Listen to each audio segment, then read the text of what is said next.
Prologue. I want to honor all your religious wishes as best as I can, dear brother and son Boso. I feel especially obligated when I see these wishes arise for your sake. I am confident that when you read the book Why God Became Man, which you strongly encouraged me to write and in which I included you as my discussion partner, you might uncover another reason beyond the one I provided there. This reason explains how God took on human form from the sinful mass of humanity without sin. Your keen mind is eager to explore what that reason might be. Therefore, I would feel unfair to you if I kept my thoughts on this matter from you.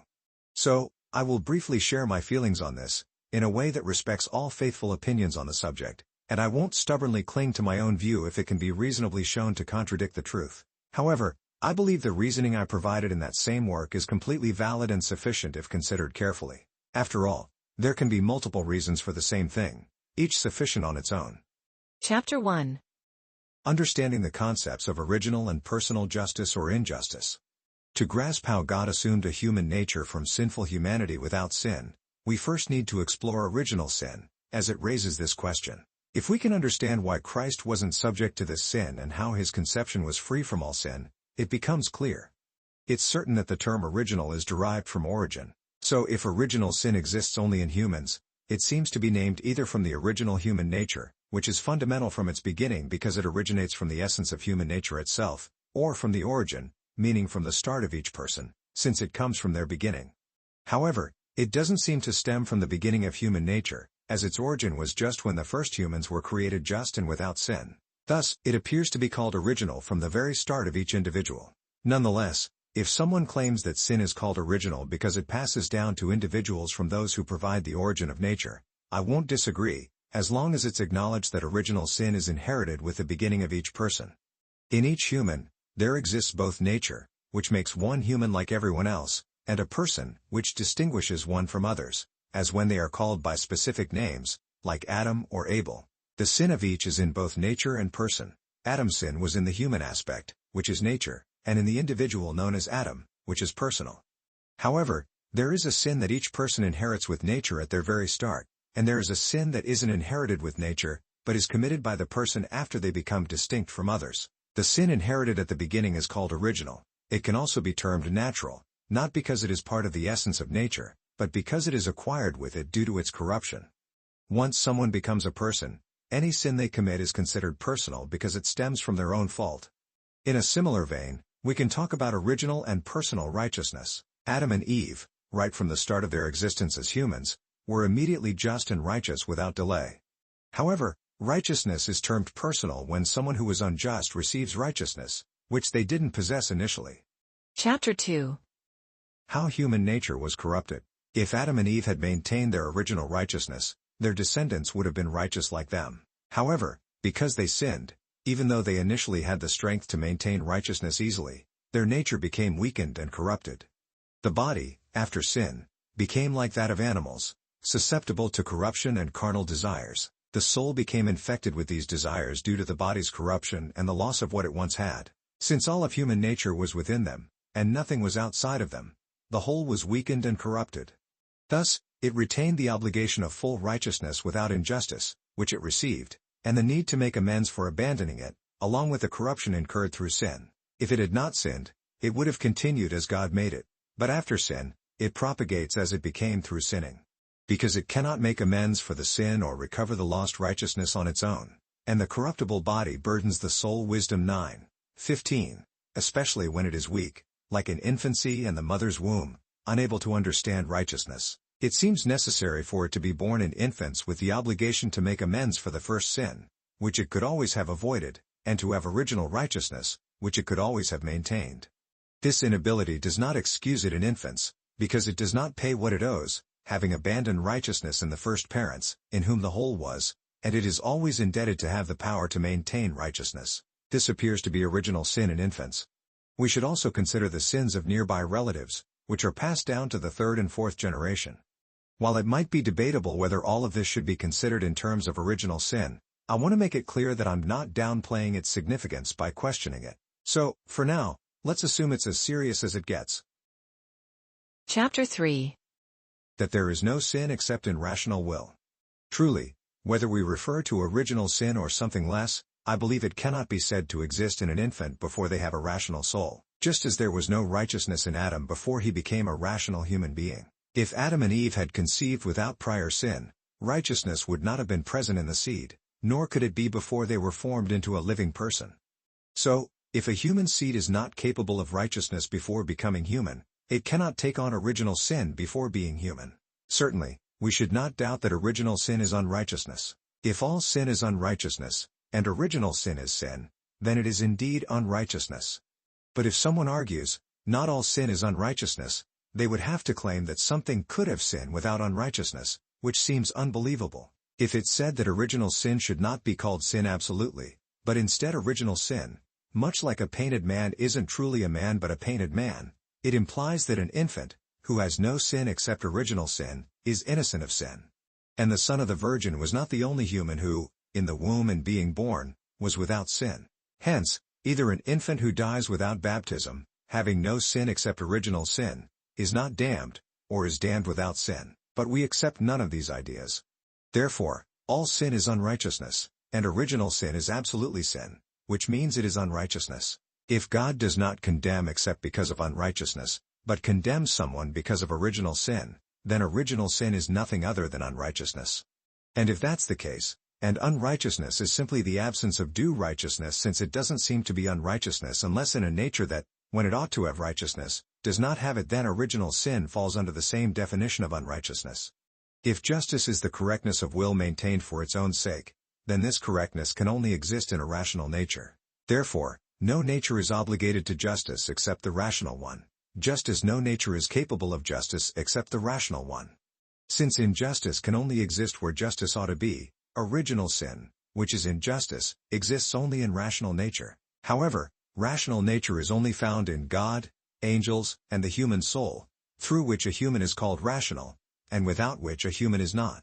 Since original sin cannot be in God or in angels, it exists only in the rational human soul. It must also be understood that justice can only exist in the will if justice is the correctness of will maintained for its own sake. Therefore, so too can injustice. The absence of justice is not called injustice unless justice ought to be there. Thus, nothing is called just or unjust except for justice or injustice itself, unless it is the will, or because of a just or unjust will. Through this, we say a person or an angel is just or unjust, a soul, or an action, is just or unjust. Chapter 4. Nothing is inherently just or unjust, except justice or injustice itself, and nothing is punished except the will. Nothing, whether it's a substance, an action, or anything else on its own, is just unless it is justice, or unjust or sinful unless it is injustice. Not even the will itself, where justice or injustice resides. The power of the soul to will something is distinct. This power, which can be seen as the instrument of willing like vision is the instrument of seeing, is what we call the will. Justice is something else, which when possessed, makes the will just, and when lacking, makes it unjust. The uses and affections of this instrument are also called wills, but it's too lengthy to include here. Desires, which the apostle refers to as the flesh, which lusts against the spirit, as mentioned in Romans chapter 8, and the law of sin in the members, opposing the law of the mind, as noted in Galatians chapter 5, are not just or unjust by themselves. They do not make a person just or unjust merely by being felt, but unjust, only when the will consents when it should not. For the apostle says there is no condemnation for those who are in Christ Jesus, who do not walk according to the flesh, as stated in Romans chapter 8, meaning those who do not consent to the will of the flesh. If feeling without consent made a person unjust, condemnation would follow. Therefore, it is not the feeling itself, but consenting to it, that is a sin. If these desires were unjust by themselves, they would make a person unjust whenever they were consented to. But when animals consent to them, they are not called unjust. Similarly, if they were sins, they would be removed in baptism, since all sin is washed away, which is clearly not the case. Therefore, there is no injustice in their essence, but in the rational will following them in a disordered way. When the will resists them, delighting in the law of God according to the inner self, then the will is just. Justice, as commanded by law, is known as the law of God because it originates from God. It's also called the law of the mind because we understand it through our minds. Similarly, the old law is referred to as the law of God due to its divine origin, and the law of Moses because it was delivered through Moses. I mentioned that no action is inherently unjust. It becomes unjust due to an unjust will. This is evident in situations where actions might be performed justly, such as killing in certain contexts, like Phineas did in Numbers 25, or the union of both sexes in marriage or among animals. In cases where actions are never justifiable, like perjury and some other acts that shouldn't be mentioned, the concept is not as straightforward. However, if an action results in something that only exists while it's being done and ceases once completed, like writing something inappropriate, the sin would exist only while the action is being performed. If the act of writing is complete but the written words remain, the sin would cease to exist once the action is finished. Yet, if the result of the action remains, the sin would also persist. Yet, we observe that sins often aren't erased when the action stops, and they can be erased even if the result remains. Therefore, neither the action that passes nor the outcome that remains is the sin itself. Finally, if the body parts and senses involved in unjust voluntary actions are accused, they might argue, God has subjected us to the will, so we cannot help but follow its commands. The will guides us like instruments to perform actions. We can't resist it on our own, nor can we prevent the actions it dictates. To the master God has given us, we must comply. When we obey it, we obey God who established this law. So, how can the body parts, senses, or actions sin if they serve the purpose God has assigned to them? Whatever they do should be entirely attributed to the will. Given this, you might wonder why the body's parts and senses seem to be punished for the actions of the will. In reality, it's only the will that is punished. Nothing is considered a punishment unless it's against someone's will, and nothing experiences punishment unless it has a will. Body parts and senses on their own don't have any will. Just as the will acts through the body parts and senses, it is also through them that the will experiences pleasure or pain.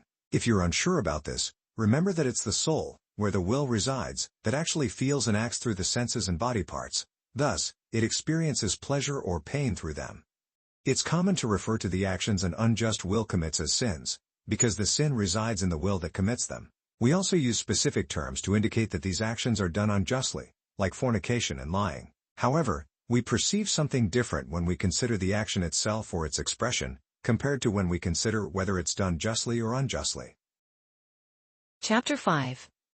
The concept of evil, which we equate with sin or injustice, is essentially nothing. Since all essence comes from God, and nothing from God is unjust, no essence can be inherently unjust.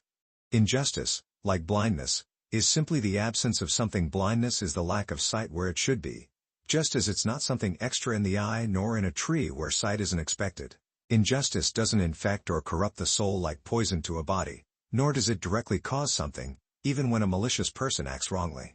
Think of a wild beast that runs free when its chains are broken, or a ship that drifts aimlessly if the captain abandons the helm, sailing into danger. We say this happens because the chains or the helm are absent, not that their absence is something or does anything, but because their presence would prevent chaos. Similarly, when an evil person spirals into danger through their actions, we blame injustice. It's not because injustice is a tangible thing or does anything, but because the will, which guides all voluntary actions, is led by desires without justice, pulling itself and everything else into various evils, recklessly and without direction. Justice, if present, would stop this from happening. From this, we can see that injustice has no essence. The inclinations and actions of an unjust will, though something in themselves, are what we refer to as injustice. In the same way, we understand that evil is nothing. No essence, even if labeled evil, is actually nothing, nor is being evil a thing of essence. For any essence, being evil is merely lacking the good it should have, and this lack is not the presence of anything. The reason something is bad isn't because of any inherent quality. I've briefly explained this regarding evil, which is essentially nothing and is undoubtedly injustice. Discomfort is considered evil, which is why discomforts are referred to as evils. Sometimes it's an absence, like deafness and blindness. Other times it appears to be something, like pain and sadness.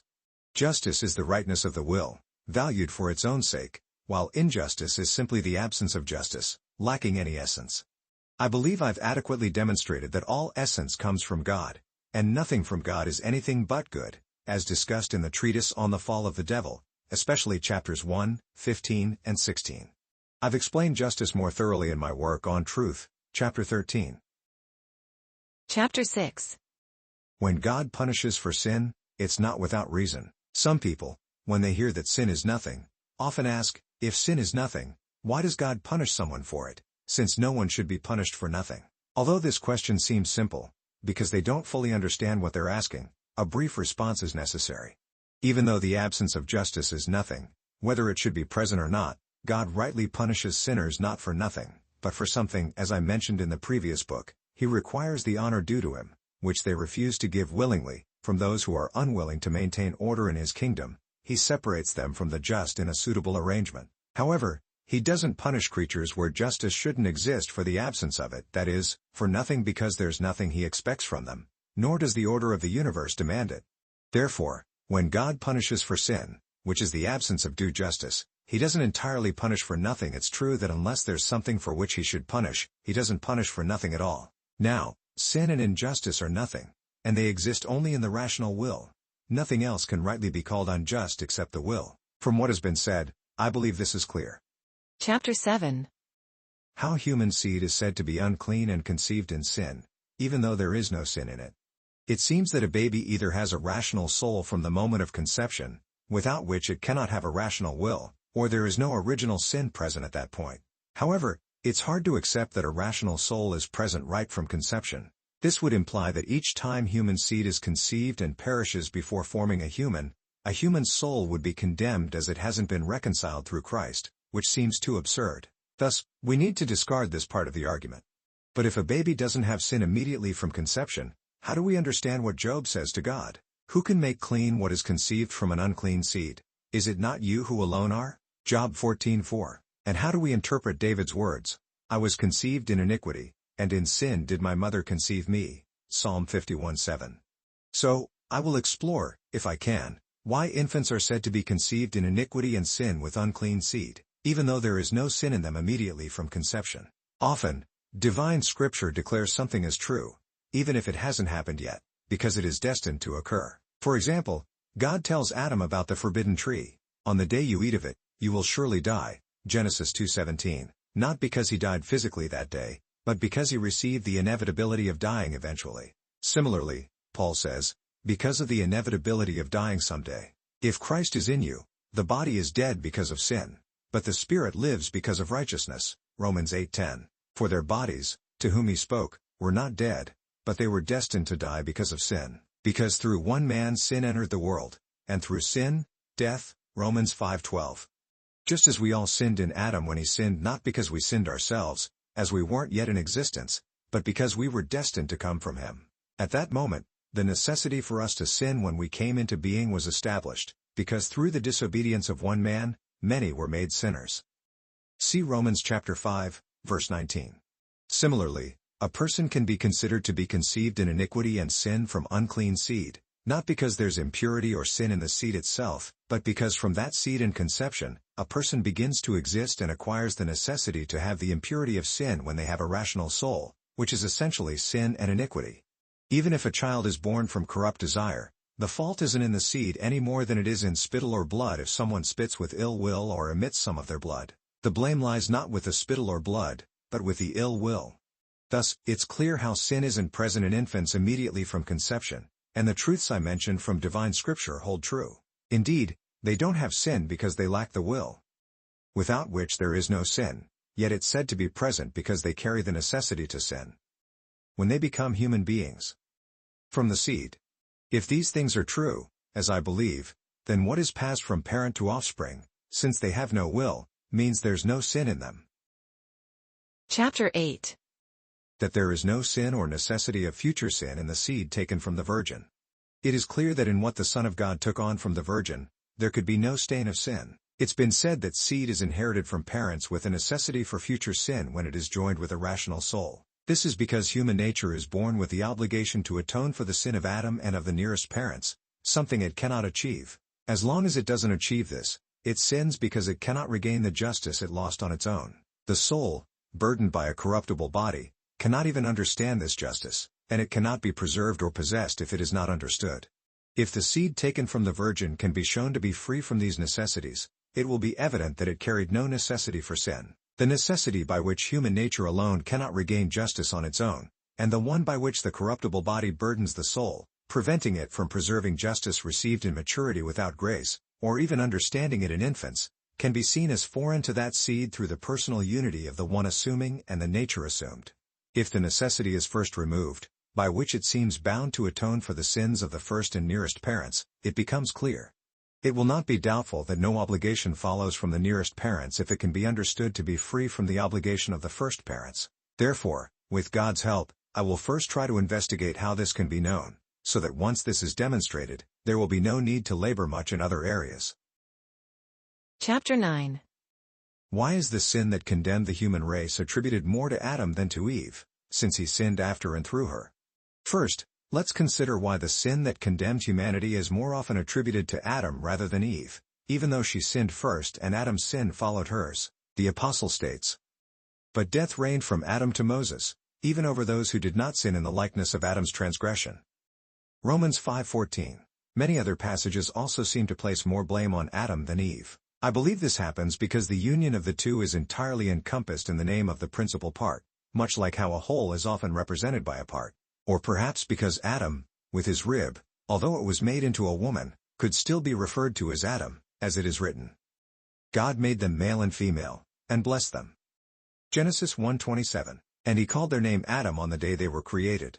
Or maybe because if Adam hadn't sinned, but only Eve, it wouldn't have been necessary for the entire human race to perish, just Eve. God could have made another woman from Adam, in whom he had created the seed of all humans, allowing God's purpose with Adam to be fulfilled.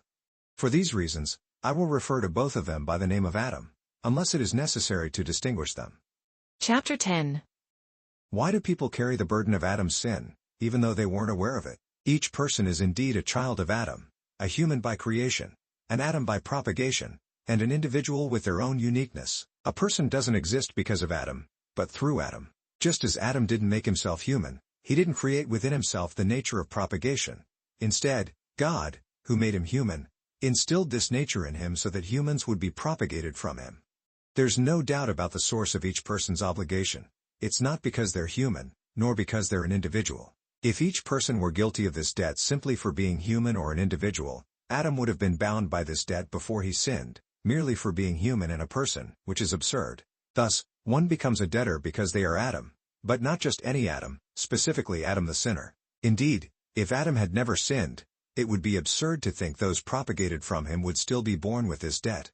It's worth reiterating why each person is burdened by Adam's sin or debt because they are propagated from him, even though they were unaware of the sin. When God created Adam, he endowed him with the nature of propagation, which he placed under Adam's control, to use as he wished, as long as he remained subject to God. Adam was meant to use it not with animalistic and irrational desire, but with a human and rational will.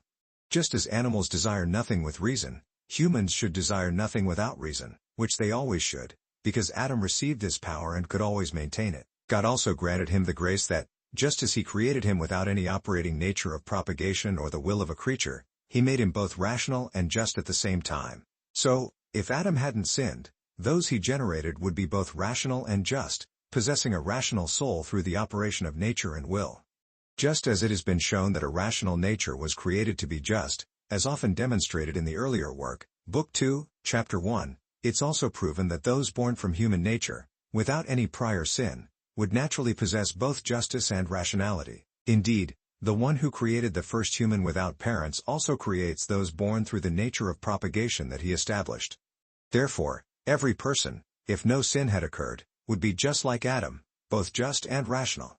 However, because Adam chose not to follow God's will, even though the nature of propagation remained, it was not subject to his will as it would have been if he hadn't sinned. He lost the grace that he could have kept for his descendants. Everyone born through the nature he received is born bound by his debt. Therefore, because human nature, which was entirely in Adam with nothing outside of him, dishonored God by sinning without necessity, it could not satisfy God's honor on its own. Adam lost the grace that he could have always preserved for his descendants, and the sin, along with its penalty, spreads with the nature of propagation, no matter how far it extends. Chapter 11. The birth from the virgin does not follow the natural laws and merits of typical human propagation. There are three distinct courses of events. We must carefully consider whether this so-called inheritance of sin and its punishment rightfully extends to a person born from Adam through the virgin. It's clear that Adam received the nature of propagation through both a man and a woman. Human nature doesn't have, and it's known to be impossible, the ability for a man alone or a woman alone to create a human being through their own natural will. Just as the clay of the earth didn't possess the nature or will to form the first man, though it was by God's action that it could be made.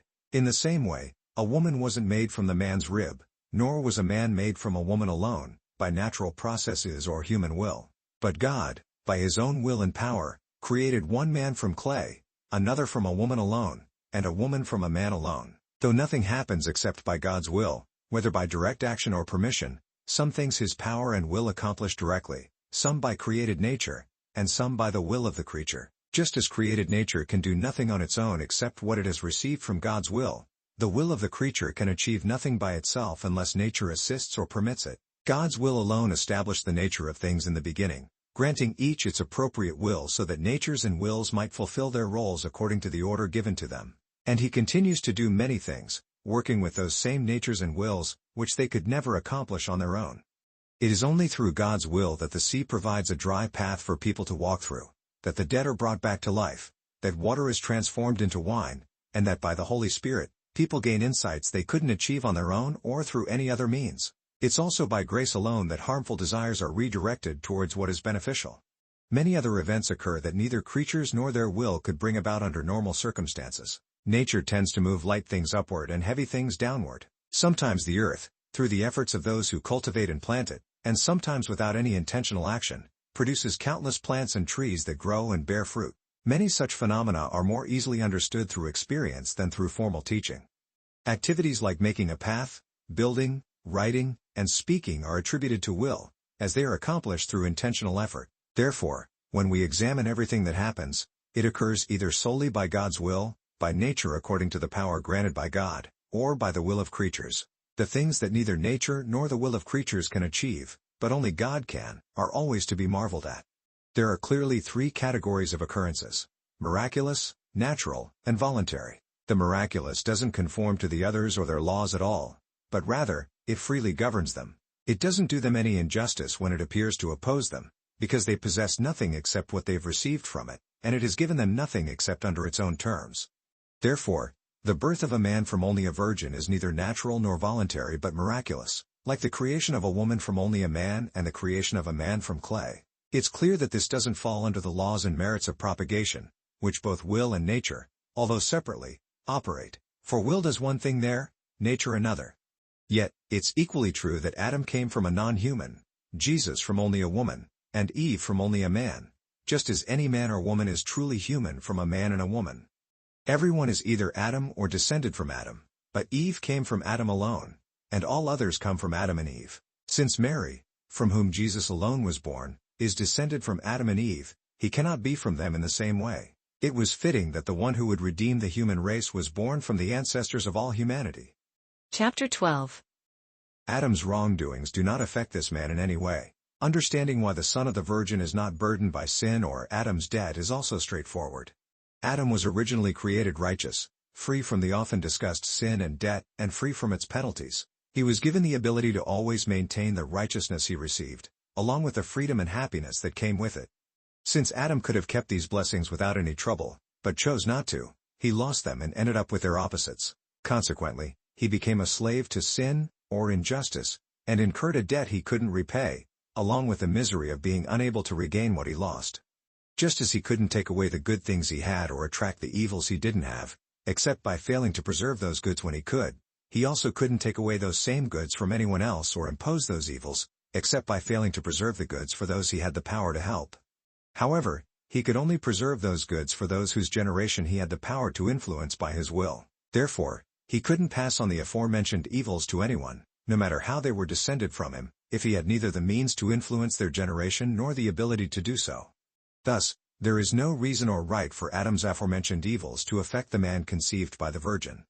Chapter 13. Even if there were no God, but only a pure man, it would still be essential for him to be like the first man was created. If we look closely at God's wise justice with clear reasoning, it seems quite absurd that through that lineage, neither created nature, the will of a creature, nor any given power produces or plants. Only God's own will, by a new strength, separates the world from sin through a virgin, so that no necessity of another sin, debt, or punishment passes to this man, even if he is not assumed in the person of God but is made as a pure man.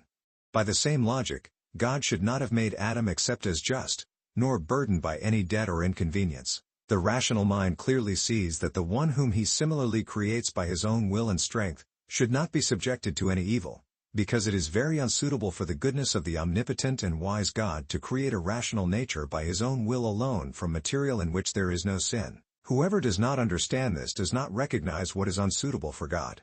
Therefore, even if God were to create a pure man in this way, it would be necessary for him to be endowed with no less justice and blessedness than Adam was when he was first made. Chapter 14. The reason proposed is not contradicted by the writings that say man is conceived from unclean seed and in iniquities, even if these writings refer specifically to some. If someone does not understand what I mentioned about human seed, that it holds no sin before the rational soul but is called unclean due to future sin and iniquity, it is because, when it becomes a person, it will bear uncleanness. They may think it is unclean at conception, as posed in the question, who can bring a clean thing out of something conceived in an unclean seed? Job chapter 14. And, I was conceived in iniquities, and in sins did my mother conceive me. Psalm chapter 51. I am not concerned here, because I do not require that which cannot be understood to be understood. Rather, I ask that attention be given to what I briefly convey. Indeed, those who made these statements may have intended them to be understood about all human seed, or only about seed sown with the sense of pleasure, which would not exist except in brute animals if man had not sinned. But if they felt this way about all seed, then they claimed that the seed from the virgin alone was unclean, which is impious to believe. Therefore, they did not write this about that. If they expressed this about any human seed in this sense, they meant it only about seed conceived with the aforementioned pleasure. This does not contradict our reasoning, which asserts that the seed taken from the virgin is pure, even though it originates from a sinful mass. Chapter 15. How a sinful mass is not entirely sinful. Just as blindness isn't present in every part of a person, even though we call them blind, it's only in the eye where sight should be, it's not in the hand or the foot. Similarly, deafness is only in the ear when we say someone is deaf. In the same way, while humanity is often called a sinful mass, sin isn't in every part of it.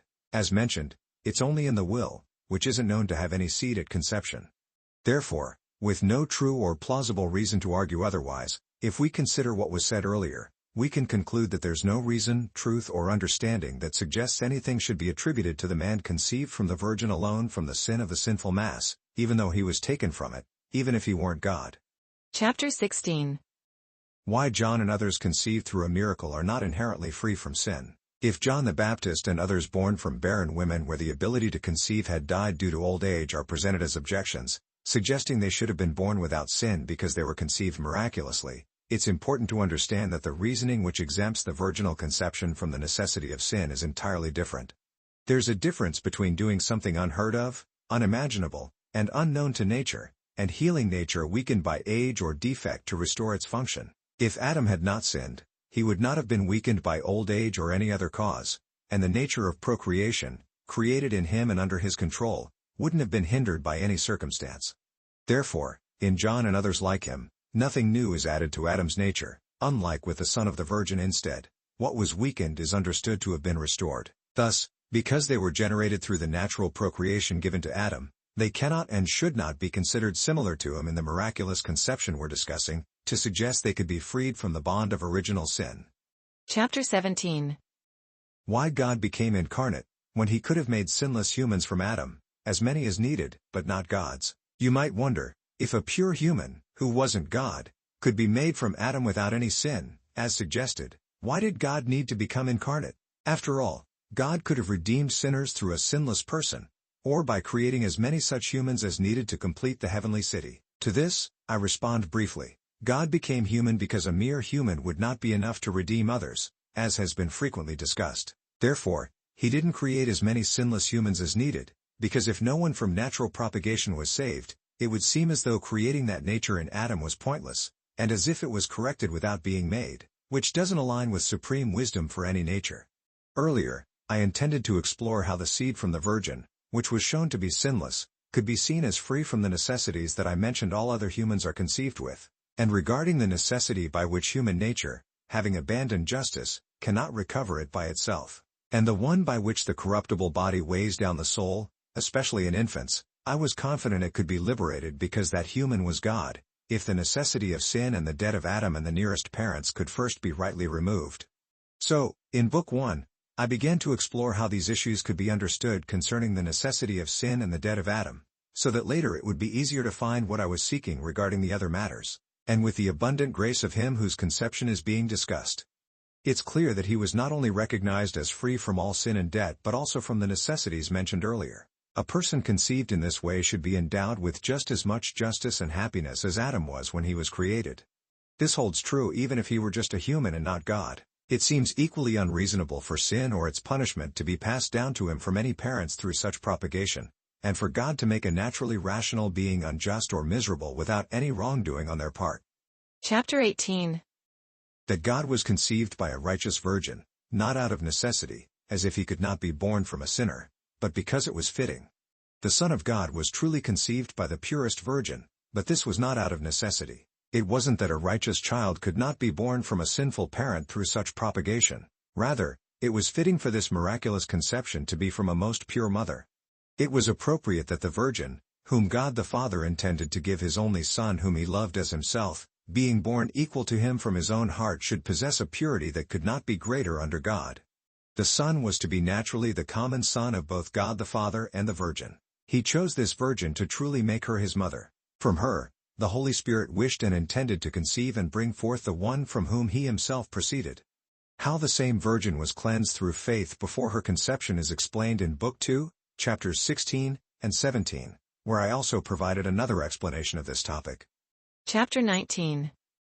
How this explanation and another given elsewhere agree and differ. These two explanations each seem sufficient on their own to address the question, but together they provide a deep satisfaction for the mind seeking the power of reason and the beauty of action. Although they aim for the same goal, they differ in this way. The explanation I presented here shows that God, even from the substance of a sinful virgin, ought to produce a righteous offspring, indeed only a righteous one, because sin exists in human nature only through will, and there is no reason to oppose such propagation.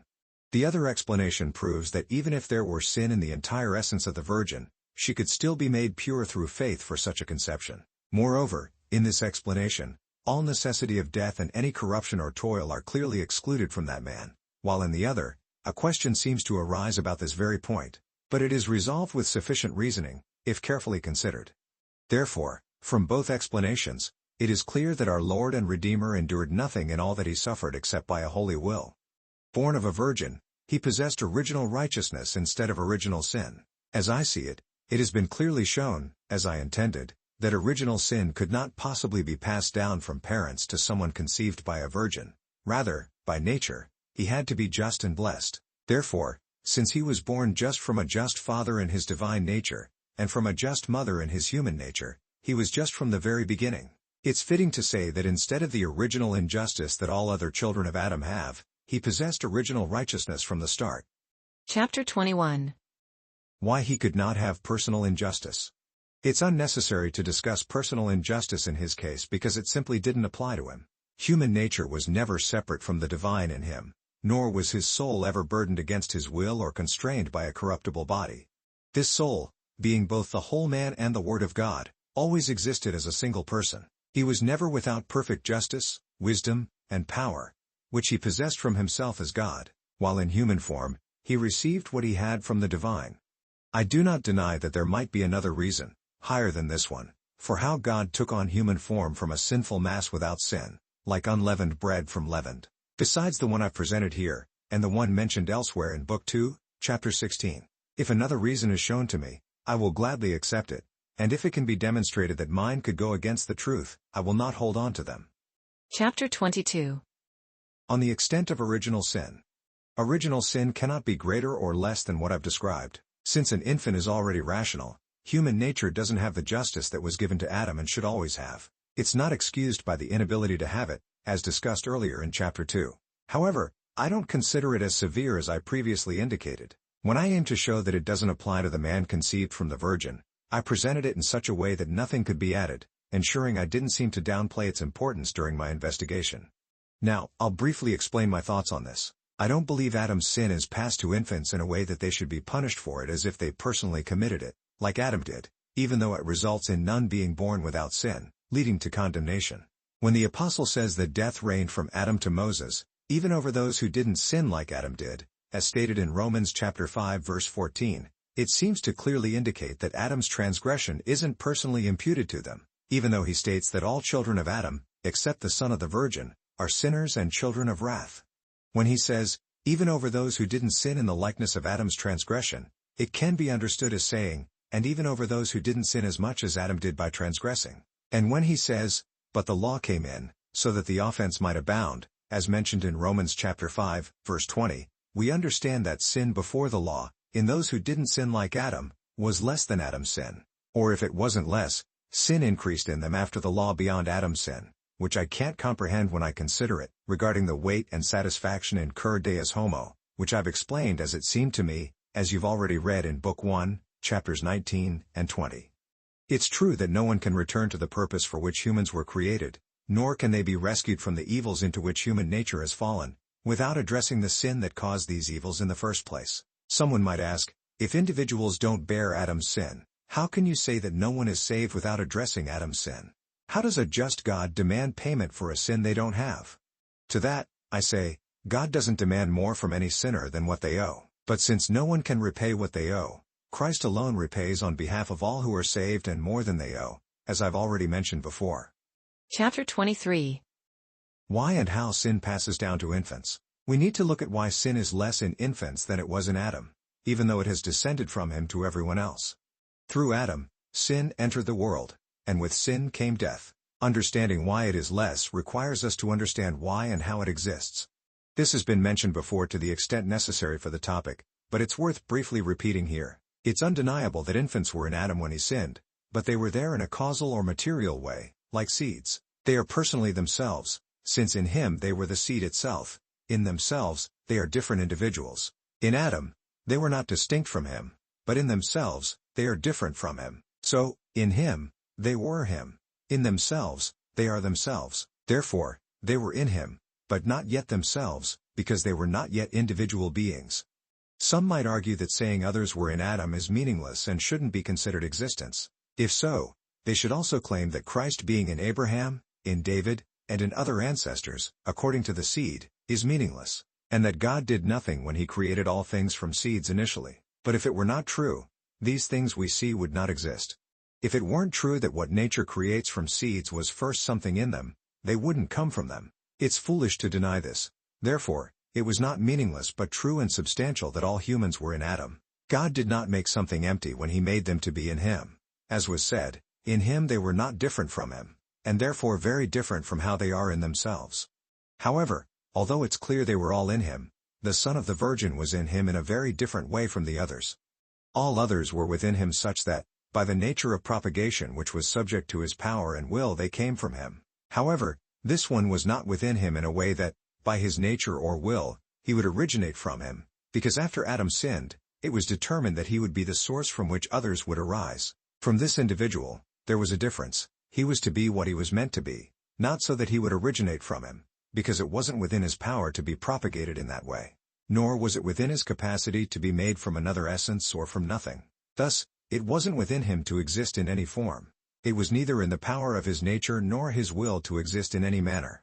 Yet, the nature from which he was to be propagated was within him, not by his power, but by God's power. Even though up to the Virgin Mother, both will and nature played roles in the parent's creation, bringing her forth partly through natural and voluntary means from Adam, like everyone else, neither did the creature's will produce offspring, nor did nature germinate in her instead. The Holy Spirit and the power of the Most High miraculously created a man from the Virgin Woman. Therefore he was in Adam, in that others were to come from him, but he was not in him in any way to be, just as he was not in the clay from which the first man was miraculously made, nor in the man for Eve to be made from him. He wasn't in any of those from Adam to Mary in such a way to be. However, he was in them because it was from them he was to be assumed, just as he was in the clay from which the first man was made, and in him from whom Eve was made, not by the creature's will or power, but by divine virtue alone.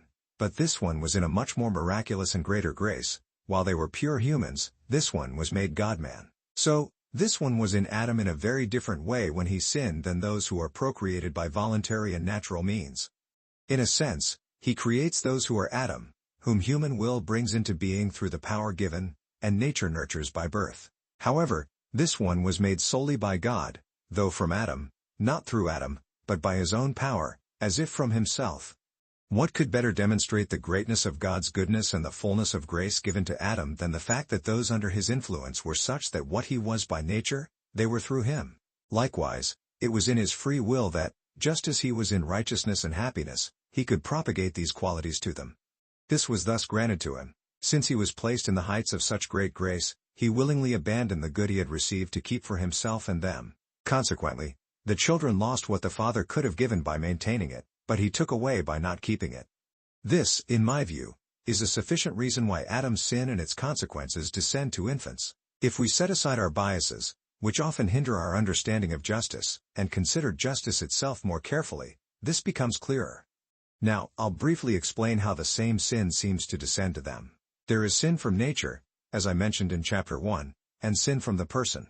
Therefore, what is from the person can be called personal, but what is from nature is natural, also known as original. Just as the personal influences nature, so does the natural affect the person in this manner.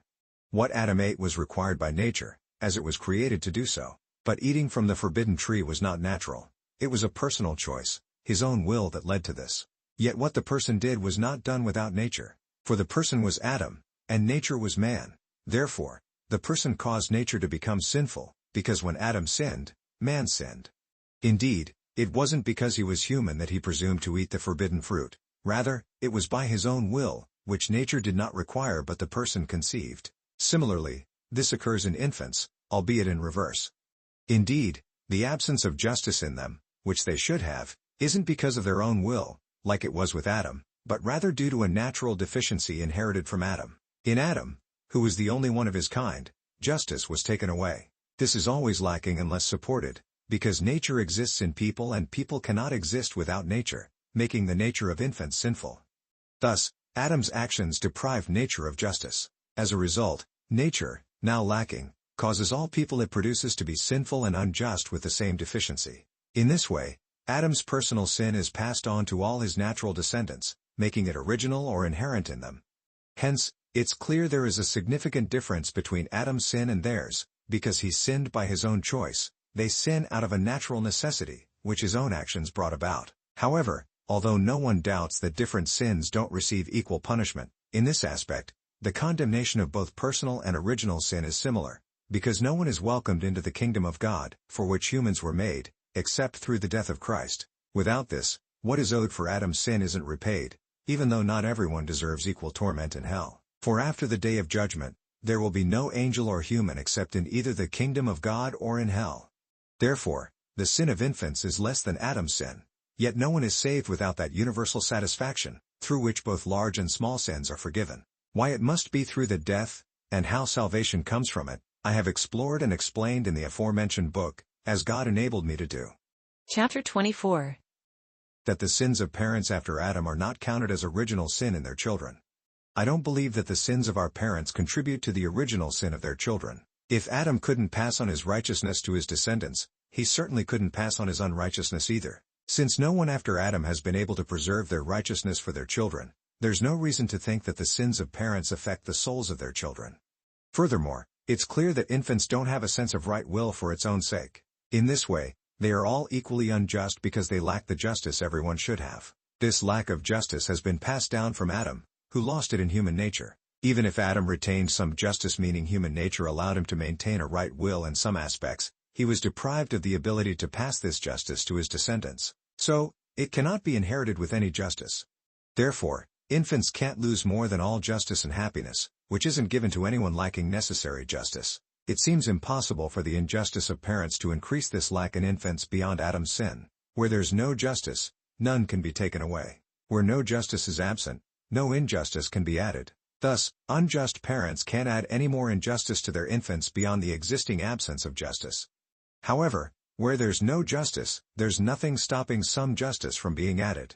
It seems more reasonable that if unjust parents could add injustice to their infants, then just parents might be able to give some justice to theirs. If this happens, the children of the just have some measure of justice.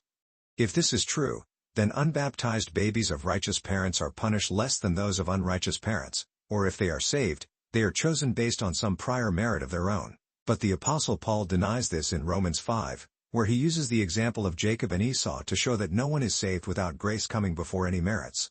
Since righteous parents do not give any justice to their babies before baptism, it follows that unrighteous parents do not add any injustice to theirs either. If someone says, unrighteous parents do not add any injustice to their children, because they cannot remove any justice from them, then they must believe that the original sin they have from Adam becomes heavier in those children.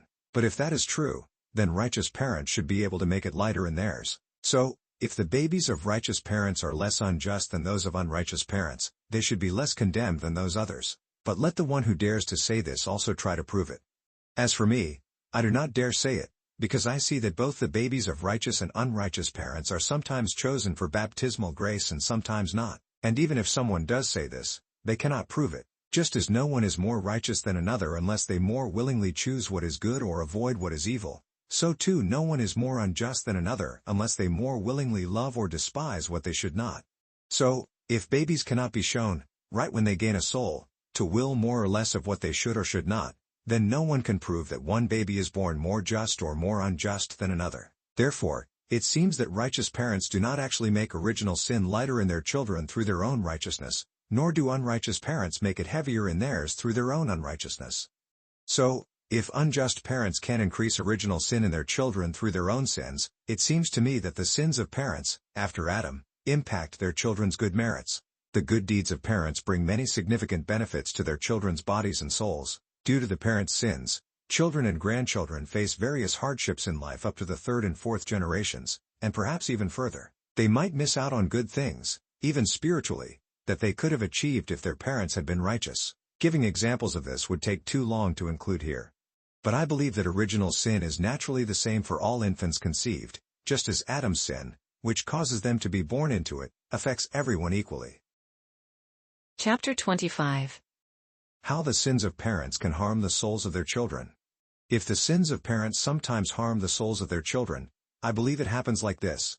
It's not that God holds the children accountable for their parents' sins or leads them into wrongdoing because of their parents. Rather, just as children are often saved from sins by the merits of their righteous parents, they are also sometimes left to their own devices due to the merits of their ancestors. No one is free from sin unless God sets them free. When He doesn't set them free, it's said that He is leading them into sin, and when He doesn't soften their hearts, it's said to harden them. It seems quite reasonable that God might leave a sinful soul, to whom He owes nothing but punishment, in its sins because of the parent's sins. This allows it to be punished for its own actions, rather than burdening it with someone else's sins for which it would be tortured.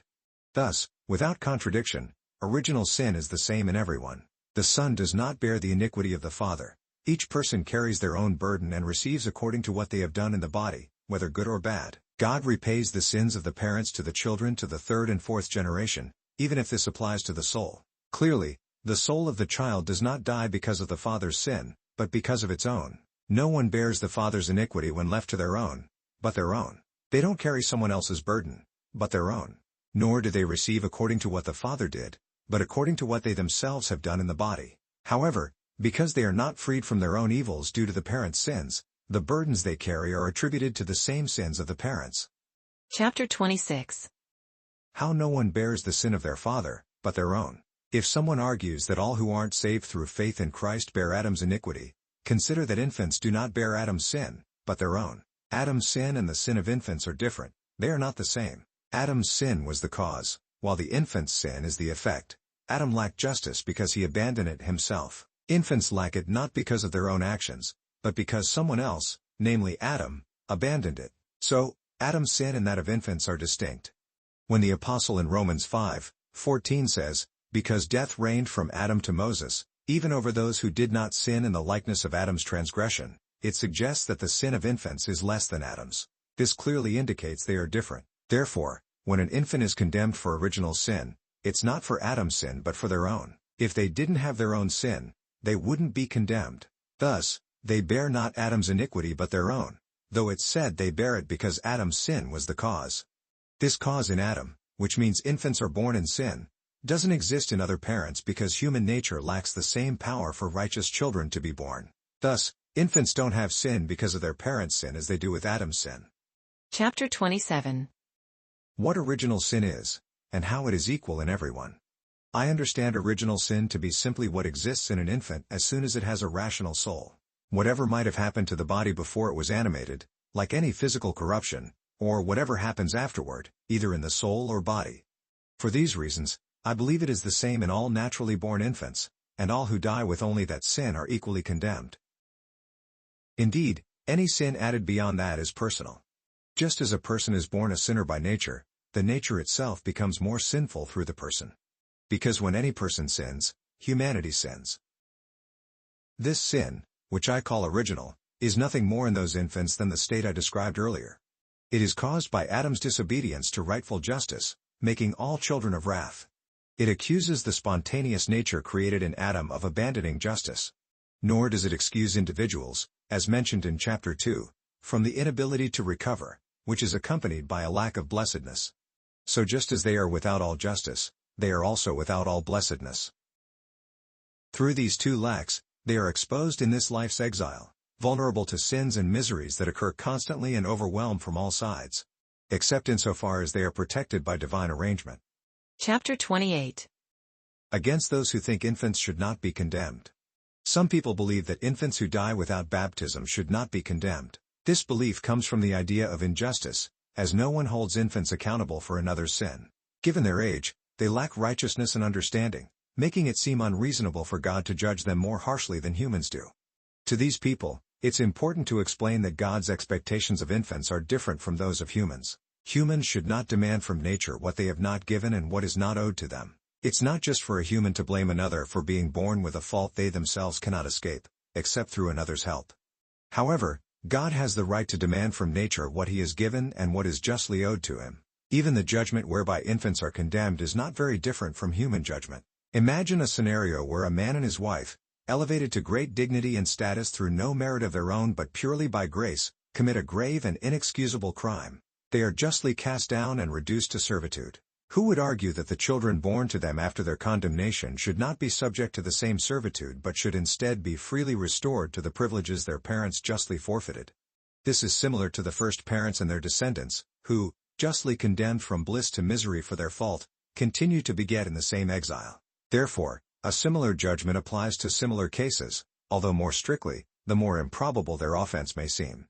Finally, every person is either saved or condemned. Those who are saved are admitted to the kingdom of heaven, and those who are condemned are excluded from it. Whoever is admitted is elevated to the likeness of angels, who have never sinned and never will. This transformation cannot occur as long as any stain of sin remains. Therefore, it is impossible for anyone to be saved while carrying any sin, no matter how minor.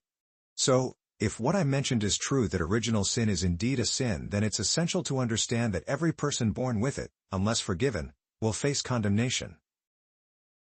Chapter 29.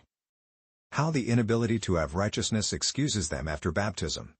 I mentioned that the inability to have righteousness does not excuse the injustice of infants. Someone might then ask, if sin, which is injustice, exists in an infant before baptism, and the inability to have righteousness is not excused, as you say, and sin is only forgiven in baptism if it existed before, then how, after baptism, is the infant not unjust even though they cannot understand the righteousness they should uphold, since righteousness is the uprightness of will maintained for its own sake?